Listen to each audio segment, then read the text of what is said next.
सो next है हमारा intervertebral disc. तो इंटरवर्टिब्रल डिस्क क्या होता है? तो fibrocartilaginous disc that cushion the anterior spinal symphysis joint. तो ये जो पॉइंट है ये बता रही है कि फिब्रोकार्टिलेजिनस जॉइंट वो हमारे एंटीरियर स्पाइनल सिम्फिसिस जॉइंट को कुशन कर रही होती हैं, जो हमारे वर्टिब्रल बॉडीज जो जॉइंट बना रही होती हैं, फिब्रोकार्टिलेजिनस उस एरिया को कुशन कर रही होती है। और फिब्रोकार्टिलेजिनस क्या है कि एक टफ टाइप ऑफ कार्टिलेज है जो कि प्रेशर और टेंशन को बेयर कर रही होती हैं और कुशन कर रही होती हैं शॉक को, और हमारी प्रोवाइड कर रही होती हैं फ्लेक्सिबिलिटी। ये हमारी ये कुशन कर रही होती हैं। इनका प्राइमरी फंक्शन जो है कुशन करना है, मीन्स कि एब्जॉर्ब करना है शॉक और प्रोवाइड करना है यहाँ फ्लेक्सिबिलिटी।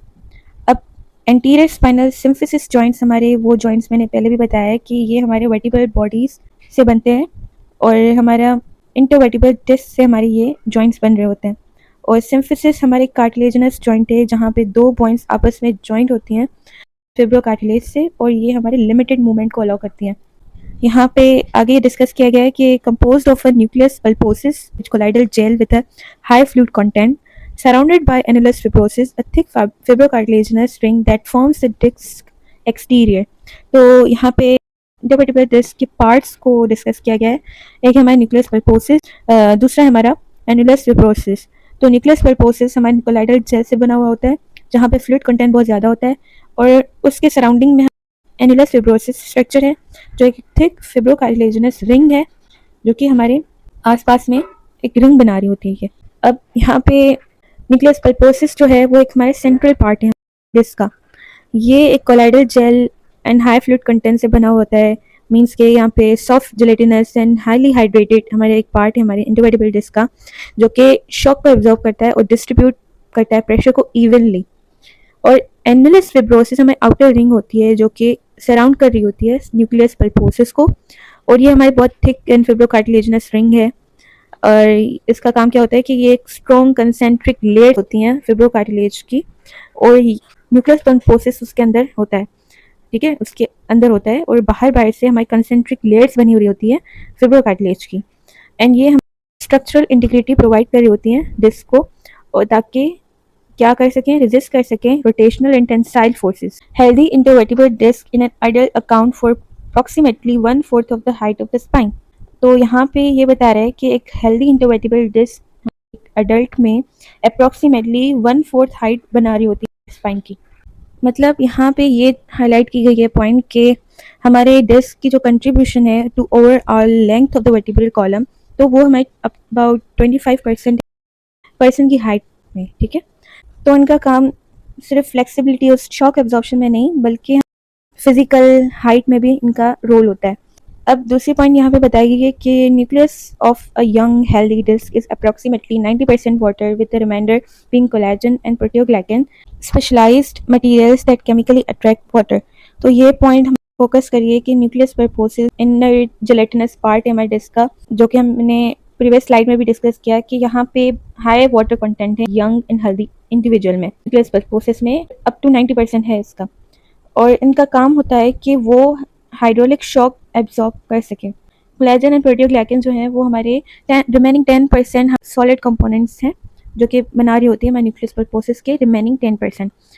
कोलेजन हमारा एक फिब्रस प्रोटीन है जो कि tensile strength and structure provide कर रही होते हैं, और प्रोटियोग्लाइकन हमारे कॉम्प्लेक्स मॉलिक्यूल है जो कि हाईली हाइड्रोफिलिक है, मीन्स वाटर लविंग है, और meaning they have a strong chemical attraction to water. और ये हमारे मॉलिक्यूल्स की रोल प्ले करते हैं in maintaining the high water content within the nucleus pulposus, जो कि इन टर्न हमारे डिस्क कुशनिंग प्रॉपर्टीज के लिए बहुत इंपॉर्टेंट है। अब यहाँ पे बताया गया है कि spinal flexion, extension and lateral flexion produces compressive stress on one side of the disc and tensile stress on the other, whereas spinal rotation creates shear stress in the disc.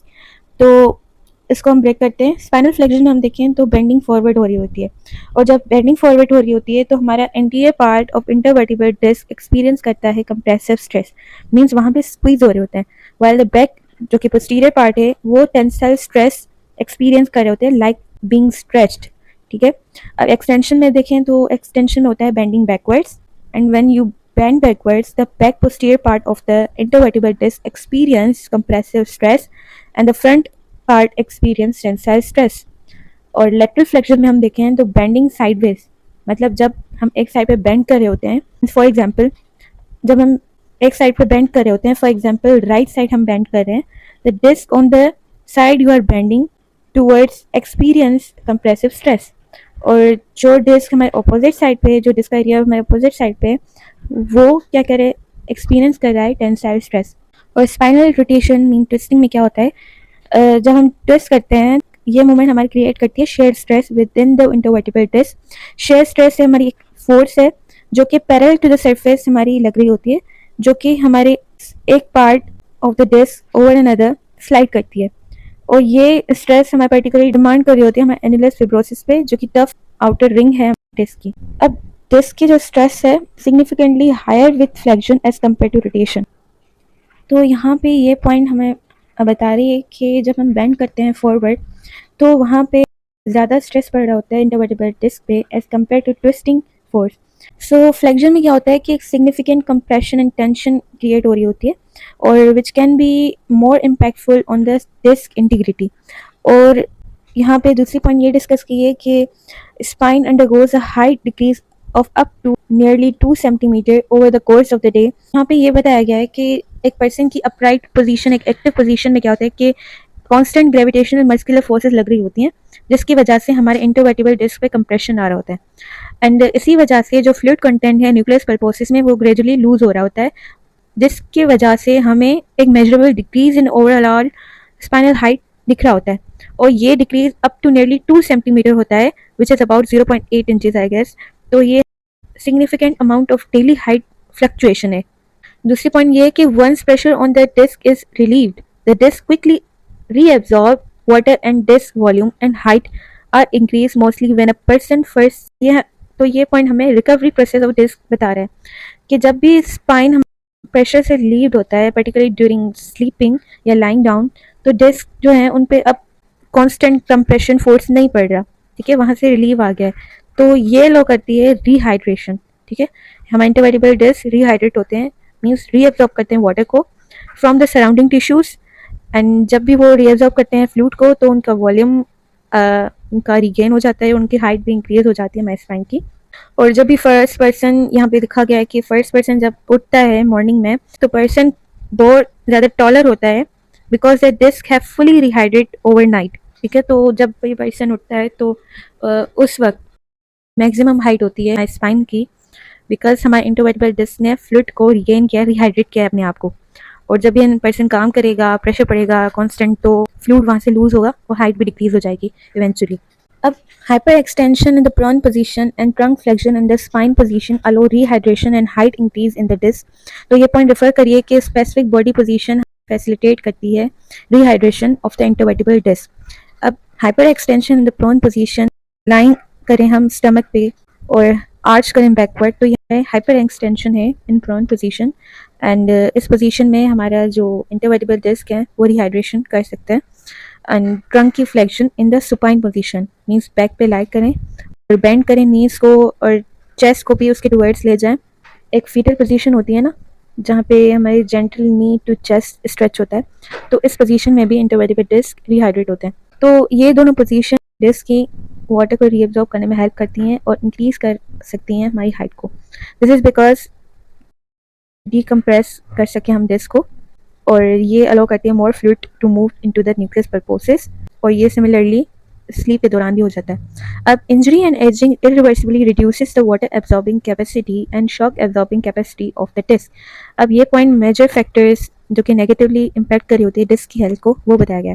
तो injury, trauma to the spine can damage the disc structure, ठीक है, और ये lead कर सकती है to the reduce ability to absorb water and shock, ठीक है। जब भी ट्रॉमा होगा या डैमेज होगी हमारी डिस्क की स्ट्रक्चर, तो उसकी एबिलिटी वो लूज हो जाती है कि वो एब्जॉर्ब कर सकेगी वाटर को या शॉक एब्जॉर्ब कर सकेगी। एजिंग, दूसरे पॉइंट है एजिंग। तो एजिंग क्या होती है कि एजिंग जब भी पीपल एज कर रहा होता है तो डिस्क नेचुरली डीजनरेट होती हैं, डीजनरेटेड चेंजेस आ जाती हैं नेचुरली डिस्क में। इसमें क्या होता है कि सम प्रोटियोग्लाइकेंस वहाँ से लूज हो जाते हैं, मीन्स कि वहाँ पे अब वाटर का होल्ड नहीं हो पाता, एंड ये permanent reduction in the water content को लीड कर सकती है, एंड कंसिक्वेंटली हमारे शॉक एब्जॉर्प्शन कैपेसिटी भी हमारी लूज हो जाती है। Typical geriatric disc fluid content reduce by approximately 35%. है इलस्ट्रेट कर रहा है इम्पैक्ट ऑफ एजिंग. तो एक ओल्डर इंडिविजुअल में, जेरिएटिक इंडिविजुअल्स में फ्लूइड कंटेंट इंटरवर्टिबल डिस्क का रिड्यूस हो जाता है about 35% compare to the younger healthy disc. यही रीज़न है कि ओल्डर इंडिविजुअल में स्पाइनल फ्लेक्सिबिलिटी कम हो जाती है, स्टिफनेस ज़्यादा हो जाती है और डिस्क रिलेटेड इश्यूज भी उनमें बहुत ज़्यादा बढ़ जाते हैं. Factors such as habitual smoking, exposure to vibration can negatively impact disc nutrition while regular exercise can improve it. तो ये हमारा पॉइंट डिस्कस कर रहा है lifestyle and environmental factors that influence disc health.